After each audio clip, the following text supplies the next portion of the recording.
બહાર રસ્તાની હાલત દયનીય।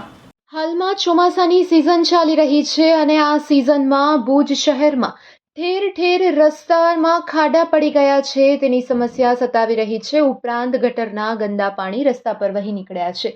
ત્યારે આજરોજ અમારા કચકેર ટીવી ન્યૂઝની ટીમ દ્વારા ભુજ શહેરના નવનિર્મિત બસ સ્ટેશન વિસ્તારની મુલાકાત લેવામાં આવી હતી।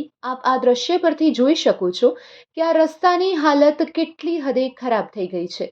એક તરફ જ્યારે નવું બસ સ્ટેશન બન્યું છે ત્યારે પ્રવાસીઓની અવરજવર પણ વધુ માત્રામાં રહેતી હોય છે અને બીજી તરફ બસ સ્ટેશનની બહાર રસ્તાની અત્યંત ખરાબ હાલત જોઈને પ્રવાસીઓ ભુજની ગંદી છાપ પોતાના મગજમાં લઈને પરત ફરતા હોય છે। ત્યારે આ અંગે જો વાત કરવામાં આવે તો ભ્રષ્ટ અધિકારીઓ દ્વારા જ્યારે ભ્રષ્ટાચાર આચરી અને ભુજ શહેરના રોડ રસ્તા બનાવવામાં આવ્યા છે અને તેનો ભોગ નાગરિકો બની રહ્યા છે। બસ સ્ટેશન વિસ્તારમાં રસ્તા પર ખાડા પડી ગયા છે તો ગટરો ઉભરાઈ રહી છે। આ ઉપરાંત ગંદકીની પણ સમસ્યા સતાવી રહી છે। આ અંગે ભુજ નગરપાલિકા દ્વારા યોગ્ય કાર્યવાહી કરવામાં આવે તેવી માંગ ભુજ શહેરના લોકો દ્વારા કરવામાં આવી રહી છે। આવો આ અંગે વધુ સાંભળીએ અમારા કચકેર ટીવી ન્યૂઝના રિપોર્ટર મુન્નાભાઈ શું જણાવી રહ્યા છે।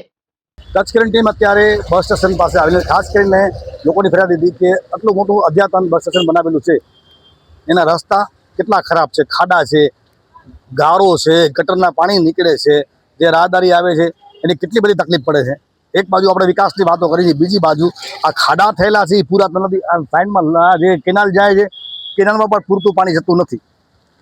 2 વર્ષ પહેલાં જે કામ થયેલું હતું ત્યારના નગરપતિ હતા, ત્યારના જે હતા કરતા હતા એ બધા મળી ને કેટલા મોટા પ્રમાણમાં ભ્રષ્ટાચાર કરેલો છે એવું લોકો કહી રહ્યા છે।